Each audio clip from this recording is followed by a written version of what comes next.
Hello, welcome to the debate on Sky News. I'm Martin Stanford.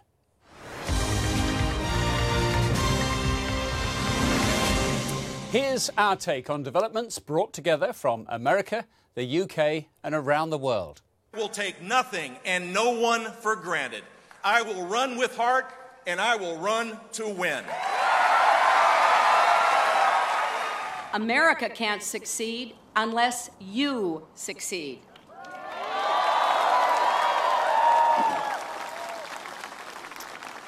That is why I am running for President of the United States. I am officially running for President of the United States, and we are going to make our country great again. Decided yet? Or is there too much choice? Why the fighters of religious wars don't take religious holidays. And love and Lego for the 10-year-old boy with no friends. The candidates are stacking up to live at 1600 Pennsylvania Avenue. At least a dozen Republicans and a handful of Democrats have made the "that is why I am running" speech. Is there too much choice, causing voter confusion? In a moment, we speak to Matt Schlapp, who's chairman of the America Conservative Union. But as usual, the Democrat commentator, Jeffrey Robinson, is standing by for us in New York, and Conservative commentator Armstrong Williams is in Washington. Jeffrey, too many candidates, or is it good to have a lively field? No, there's really only one candidate, and that's Hillary Clinton. All the rest are pretenders to the throne, mostly drivers of the clown car, and a few fairly serious, relatively serious people on the Republican side, none of whom are going to beat Hillary. And you look at Jeb, the country really had more than enough of the Bush family. Thank you very much. 8 years of W probably has poisoned the well for Jeb. I was just in Florida on a speaking tour, and the feeling in Florida is that Jeb can't even win Florida. He was the governor down there. But they hate him. The teachers, the cops, the firemen hate him because he backtracked on his promises to them. He sponsored something called Common Core, which was an educational program that failed, which is the bane of the Republican Party. The Republicans hate Common Core, and they're not going to nominate Jeb Bush. He's really out of step with most of the Republican Party. So, you know, what are you left with? Ben Carson, good luck. No, it's Hillary all the way. Armstrong, I'm sure you'll disagree with that. And sure, look, if America's had enough of the Bushes, what about enough of the Clintons? You know, I've learned through experience and wisdom to be very careful when you're so emphatic about what's going to happen in the future, especially when you're dealing with 300 million people whose minds can change. We've never seen an election cycle like the one we're seeing, where dark horses still seem to be lurking and standing in the race. And I would never minimize the Bushes or the Clintons' contributions to this country and their sacrifices. Obviously, I'm sure Jeffrey was certain that Hillary Clinton was a shoo-in when she ran against this guy with the name of Barack Hussein Obama, and nobody ever thought that any man with a name such as that could ever win the White House. The American people are willing to tell you they're willing to listen to all these candidates, whether they come from a dynasty or whether they come from poverty, because they realize the country's still in trouble. Poverty still exists. We still have these racial wars that we see that continue in this country. People don't have the opportunities they feel they deserve. They still want a piece of the American dream. I think this is a wide open election. I think it's anybody's to win. I don't think it's going to be enough to have money, have the last name of a Bush or Clinton. I think you got to really convince the American people that you have the ideas, you have the right team, you have the right organization to move this country forward. And I tell you, I think we all may be surprised and shocked who the next president of the United States will be when they're inaugurated in 2017. Well, also in Washington for us today is Matt Schlapp, who's chairman of the American Conservative Union and a former White House political director to President George W. Bush. So he knows the political scene very well.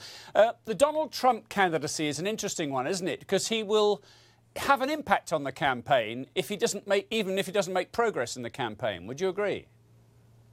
Yeah, I think he shakes things up, and I'm glad that he's running as a Republican. Quite frankly, he speaks to a lot of people in America who are fed up with Barack Obama and his failed policies. I mean, Hillary Clinton, if she's this leading candidate, is going to have to convince the American people that we need a third Obama term. The American people have hardly ever given a third straight term to a political party. They did to George H.W. Bush in 1988, but he didn't get reelected.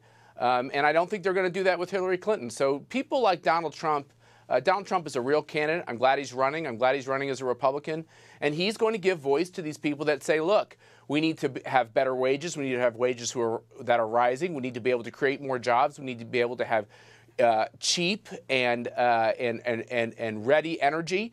And we need to make America great again. And by the way, that also includes making America great again overseas. No offense, but a lot of Americans were offended when Barack Obama went throughout Europe and overseas and apologized for what America had been doing over the course of the last decade.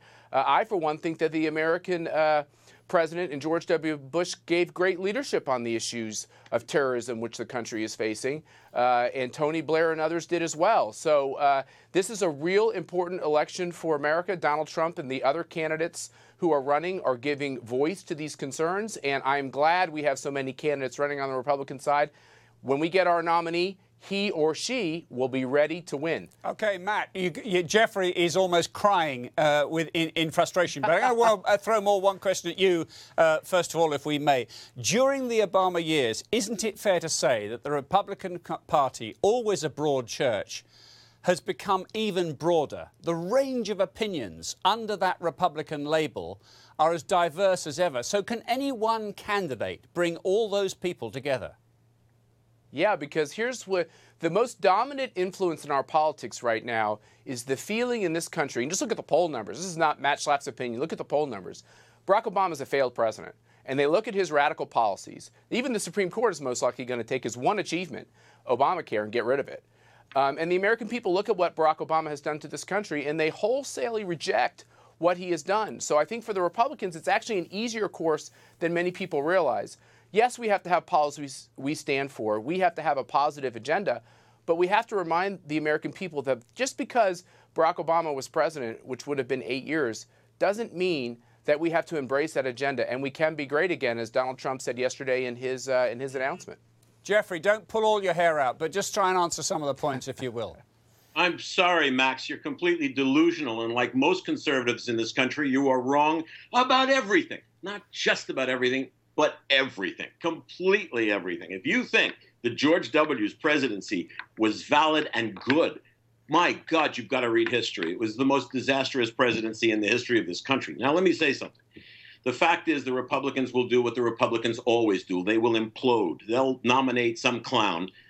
It'll probably be Rand Paul, although it might be Walker from Wisconsin. They'll nominate some clown. It won't be Jeb Bush because he can't get the nomination. And they will implode. I mean, the Romney campaign, what a joke that was. Seriously, Hillary's going to win it and win it big time because the Republicans are now a party of the South, a white party of the South. They have excluded young people. They've excluded old people. They've got voter restrictions they're trying to push through. They've spent most of Barack Obama's presidency trying to undo his presidency. They haven't passed a single piece of worthwhile legislation when they've had the chance. I'm just baffled listening to Jeffrey and what he's espousing, the fact that he actually believed that nonsense, most of it that he just stated. He is so blind in his dislike, his distrust, and unwillingness to see the failed policies of the president, whether it's foreign policy, whether it's Iraq, whether it's Israel, whether it's Iran, whether it's Libya, whether it's Syria. Just because these countries are not on the front pages of the papers and on broadcast TV doesn't mean they're still in chaos. Even on affordable care, the Supreme Court is about to make a ruling. Yes, President Obama's policies have failed, and the president is not dependent on the Republicans to get a trade bill. The bottom line is that if he thinks that Hillary Clinton is a shoo-in, I got to tell you, I just hope he's not advising her. If she makes it, she's going to have to earn it. She didn't get it the first time around, and I would be surprised if she doesn't even get the nomination. Yes, you say whatever you want to say about the Republicans, but whether you like it or not, the Republicans have galvanized They're moving legislation through Congress. And if you look at the diverse of candidates, whether it's Donald Trump or any of these other candidates, they're offering real ideals, whether it's on immigration, it's about strengthening ourselves on the world stage. How will we lead? Whether it's talking about these issues, that these entitlement programs are not working, that you got to give people opportunity. You got to make them believe in themselves, because the programs of the 50s or 50 years ago are destroying them, and we've got to move to something else. We don't want to cut loose the safety net. We want people to be able to govern their lives and govern their opportunities, because this is something that the government has failed at. Okay. That's why you're seeing Ferguson. That's why you're seeing Baltimore. And yes, the Republicans have the best opportunity of taking back the White House in 2016. Matt Schlapp, let me put to you this whole question about Hillary, because you dismissed her rather as another Obama term. She has time, if she rises through the ranks and gets the support over the next year, to characterise her own terms of what a Clinton presidency would look like. Doesn't she has time on her side to do that? Yeah, now look, I want to give her her due. When she ran for president in 2008, she got much better as the campaign went along. By the end, I think she was really an effective candidate. She just got started so slowly, and she had just a horrible strategy, including with her budget and everything else. So, yeah, I think she'll get better and she'll find her voice. But she has to overcome this fundamental question, which is, are the American people ready to give the presidency to someone that pretty much has the same policies as Barack Obama? And I just really don't. I think, in all honesty, when you look at the polling and everything else, it's going to be a very tough case for her to make. Now, does she have an amazing personal story? Would the American people like the idea of having a first woman president? All these things are compelling, and she'll make those. She'll make that case.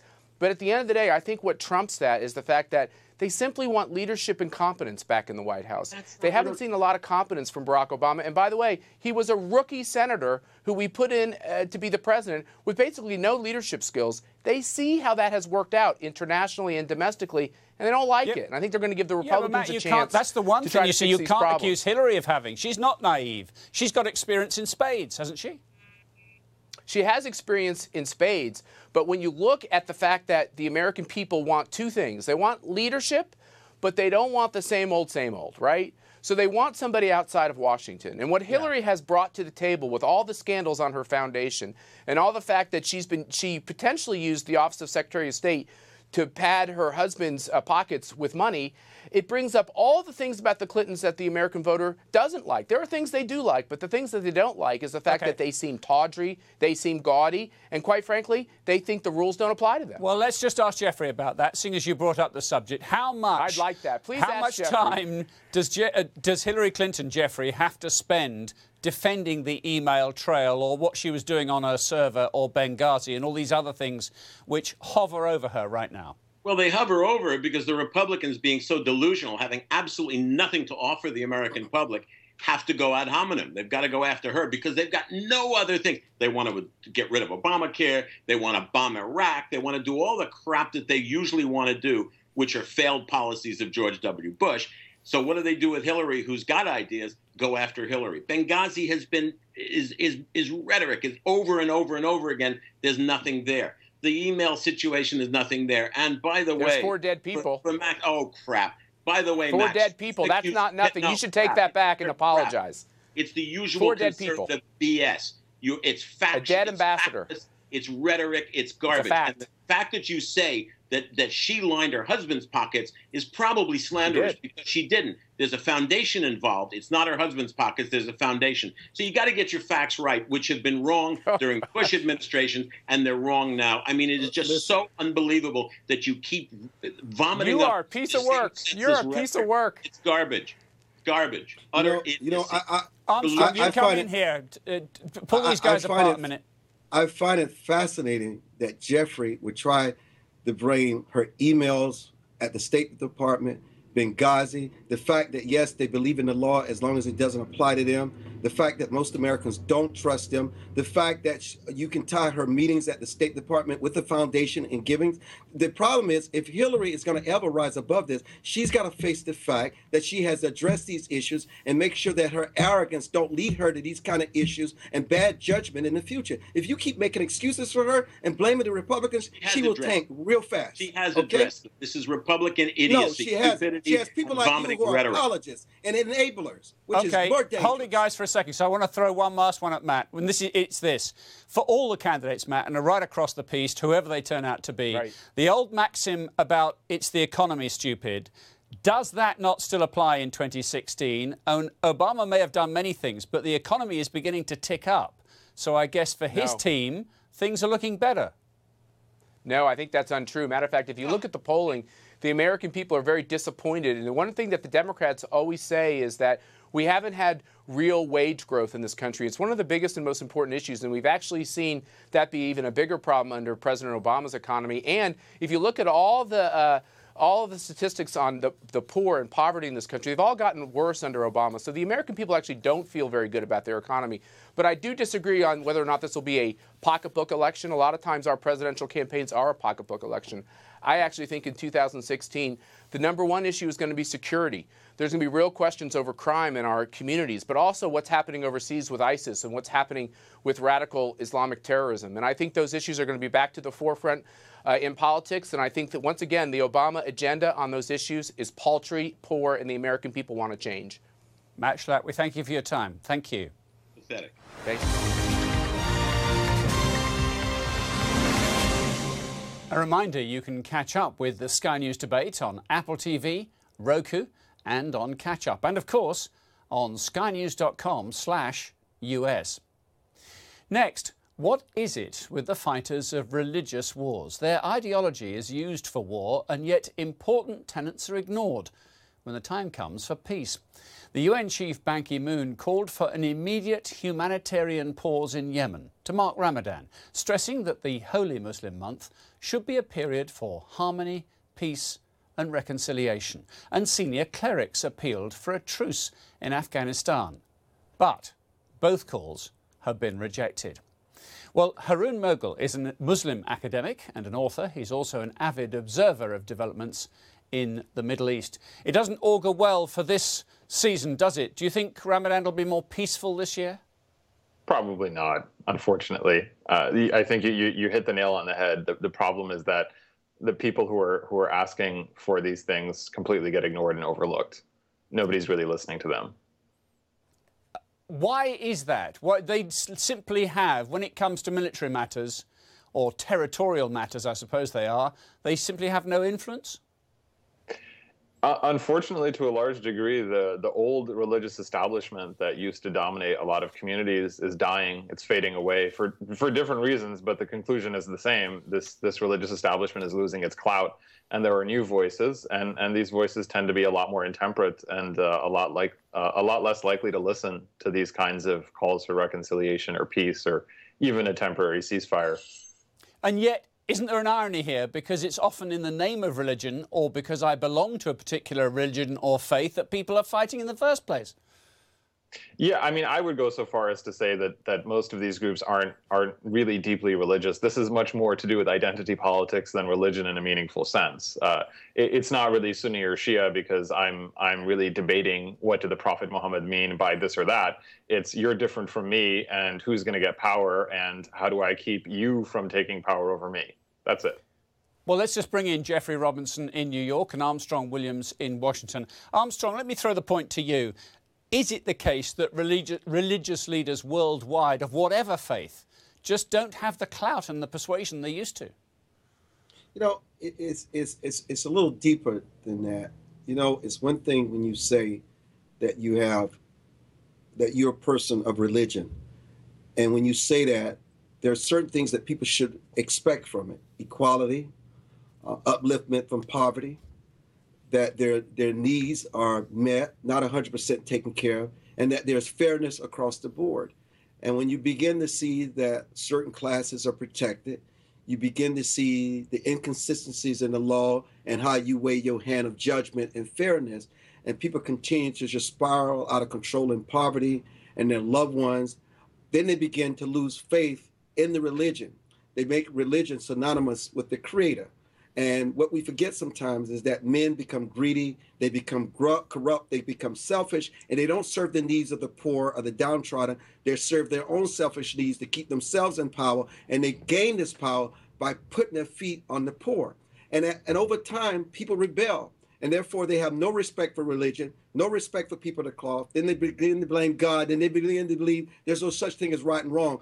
And in their world, the only thing they have is a gun, chaos, anger, and reigning terror on those communities and on those state-run governments. And so until religion shows people that you can uplift them and things are fair and balanced, these situations will change. And so it's ridiculous for them asking these terrorists, these people who are hurt and angry, oh, let's have a 2-week truce so we can respect Ramadan and have peace. And they think this is about as ignorant as it sounds. They say, what? Respect what? I don't respect you. So I'm going to continue my bloodthirsty terror until I get what we want and change this regime and make it better for our suffering people.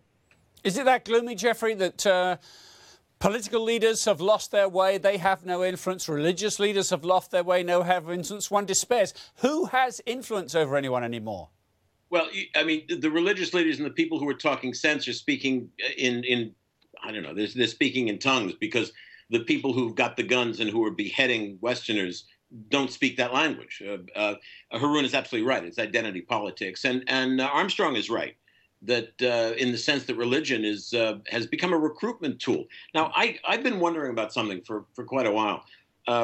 We look at the problems in that part of the world through a tinted lens of 9/11. We see everything in the context of 9/11. And it's not right or wrong. It's just the way we see these things. And I wonder, maybe Haroon can speak to this, if we look at all the problems in the Islamic world through that tinted lens of 9/11, it's possible that we will not come to any valid conclusions or solutions for, what, 10, 15, 20 years? There may not be a solution for that long, because it will take that long for us to see things as they really are. Look, in the United States and the West, we tend to forget that history works in cycles, that there, or at least, especially in the United States, I think we have a very narrow view on history. So we tend to think that everything works in one direction, and once you set something up, it can't collapse or it can't fail, or that it'll simply pop back into existence magically of its own accord. The Middle East right now, to me, looks a lot like Europe on the eve of World War I. You had monarchies. They were all Christian countries. They had fundamentally very similar ideologies, and they marched hundreds of thousands of young men to slaughter for years for no apparent purpose. The French, the Germans, the Russians, the English, the ideologies were not that different, and yet the war wouldn't stop. And many people thought it would stop after a few months, or that it would be a brief skirmish, or that it couldn't spill out of control. And what I'm afraid of is that we're at that tipping point, that countries like Saudi Arabia and Iran are in a proxy war, and they don't really, there's no one to put the brakes on. There's no adults in the room, and as was correctly said, there's no one who's going to be listened to. So how do you stop it from getting worse? I don't know. Can I throw another thorny issue into the debate here, though? That a lot of the extrapolation from the conflicts around the Middle East, it is said, Israel-Palestine. If you sorted out the Palestinian complaint about their poor standard of living, their lack of territory and their lifestyle, that then crack that nut, if I could be so flippant about it, and that then you maybe stand a chance of sorting out the rest of the Middle East. Is that too simplistic, Haroon? Well, there's truth to it, but perhaps not in the way we think. If you look at the Palestinian situation, the fact that they're oppressed, that many of them are stateless, that they're refugees, and you've got hundreds of millions of people around them who are ostensibly sympathetic to them, and yet have never been able to do anything meaningful and politically positive for them. I'm not talking about war or violence. I'm just saying, for example, lobbying for them, or offering sticks or carrots or anything in the way of diplomatic solution or resolution. That's the problem. The problem is that people in the Middle East rightly feel that their governments, their states are weak, that they don't protect them, they don't advocate for them, they don't care for them, they don't improve their standards of living, and therefore you end up in a situation where people have absolutely no desire to listen to anything that those governments say, and actually want to overthrow them, whether peacefully or violently, or simply cynically check out of politics altogether. So Israel and Palestine, in a way, is an encapsulation of a bigger problem, not in the simplistic sense that if there was a Palestinian state, all these problems would go away. Of course they wouldn't. What's happening in Syria would not be solved by a Palestinian state. But it's symptomatic of a deeper problem in a lot of Middle Eastern countries, which is that right now they're not getting the governments they deserve. Some of that is due to foreign interference. Some of that is due to domestic politics. But the reality is still the same, that these are countries with massive militaries, underdeveloped economies, and their primary strength seems to be oppressing their own people and shooting at them when they ask for anything better. Haroon Moghul, thank you very much.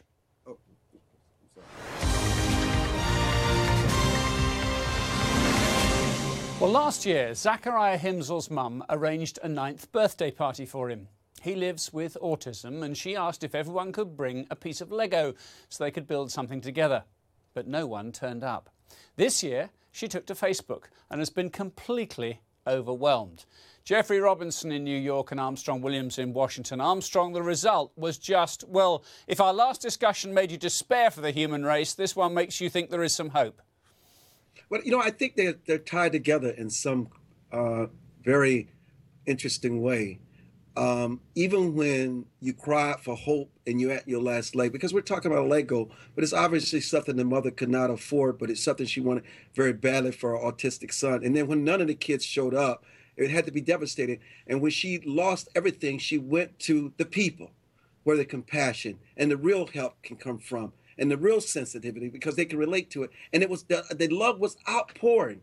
And sometimes in crisis situations, when you feel all is lost, sometimes you have to go to the very people who have far more compassion than you could ever imagine. Even them having less and struggling like you, they're willing to take from their struggle. They're willing to deplete their resources to make a child happy and bring joy to their life. So yes, that is an example of what we all need to realize, that one of the things that keeps countries and other world governments from totally collapsing is the goodness of the people that exist and remind us every day. It's the little things that we do and we forget about that can make the difference in the lives of just everyday normal people.